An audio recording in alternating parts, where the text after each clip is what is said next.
Have you ever noticed how a single sentence, said without much thought, can shift the mood of a conversation with someone you love? I've been there, and it's made me realize that after 60, our words carry more weight than ever.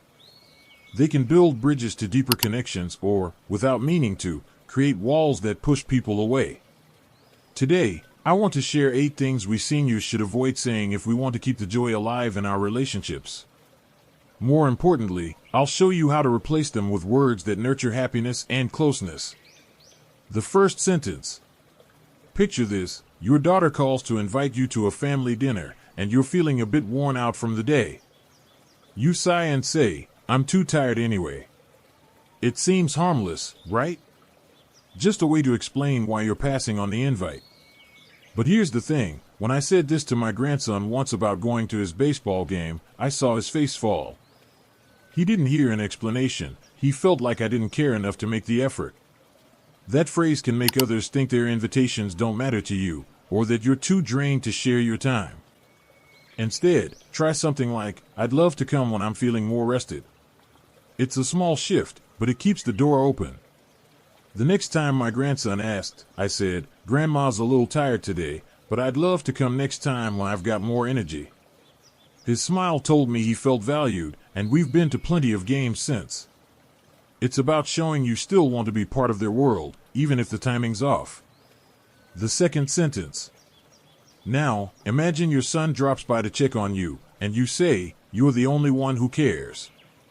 I've said this before, thinking it was a compliment to my daughter's thoughtfulness.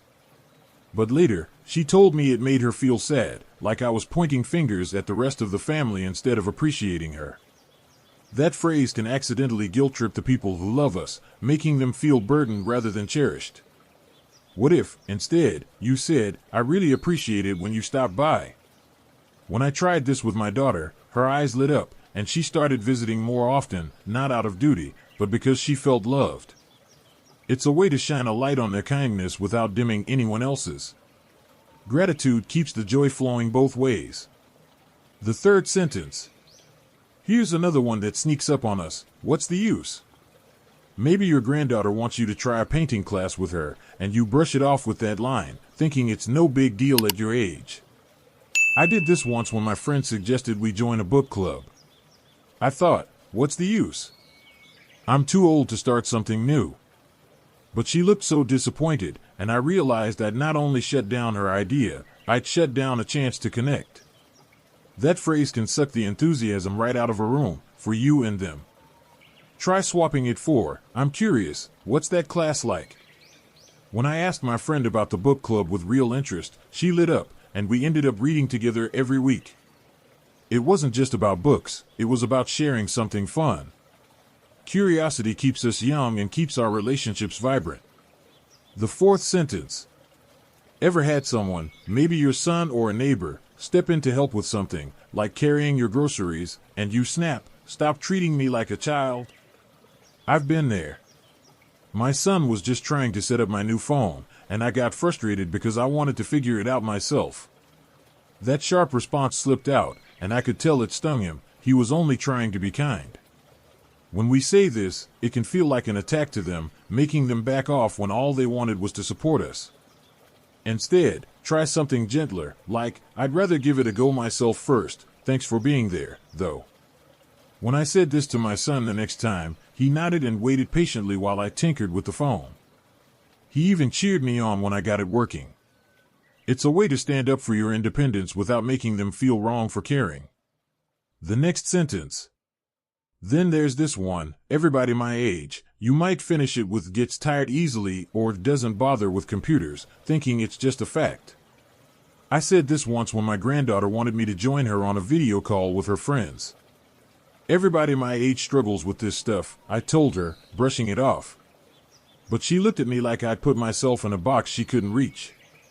That phrase can build a wall, making others feel like they can't relate to you, or worse, like you've given up on growing. What if you said, "I found this tricky, but I'm up for giving it a shot"? When I tried that with my granddaughter, she jumped in to help, and we laughed our way through setting up the call. Sharing your experience without locking yourself into everybody keeps you connected and open to new possibilities. The next sentence. And how about this? I'm just an old woman, or I'm just an old man. It sounds humble, maybe even funny, but it can shrink how others see you. I said this once when my daughter-in-law asked for advice about gardening. I thought I was being modest. But she frowned and said, "You're not just anything, you've got years of know-how." She was right. That phrase can make people feel sorry for you instead of valuing what you bring. Try this instead. I've lived a lot of years, and here's what I've learned. When I told my daughter-in-law that, she leaned in, and we spent an hour talking plants. It felt good to share, and she walked away inspired.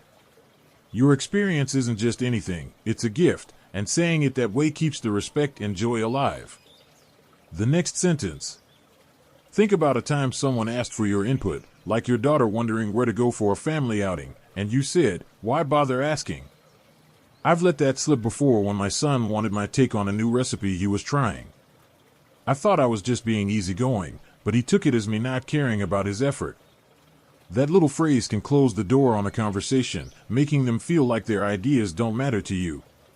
What if you flipped it to, "What do you think we should try?" When I asked my son that about his recipe, he perked up and started telling me all about it. We ended up cooking together, and it was a blast. Inviting their thoughts keeps things open and lively. Try something like, "I'd love to hear what's on your mind," and watch how it sparks a real connection. The last sentence. Then there's this one, "You don't understand me." It's easy to say when you're frustrated, like when I told my best friend that during a rough day. I just wanted her to get how I felt, but instead, she went quiet, like she'd failed me. That phrase can make others feel helpless, pushing them away when you really need them close. Instead, try, "Can I tell you how I'm feeling?"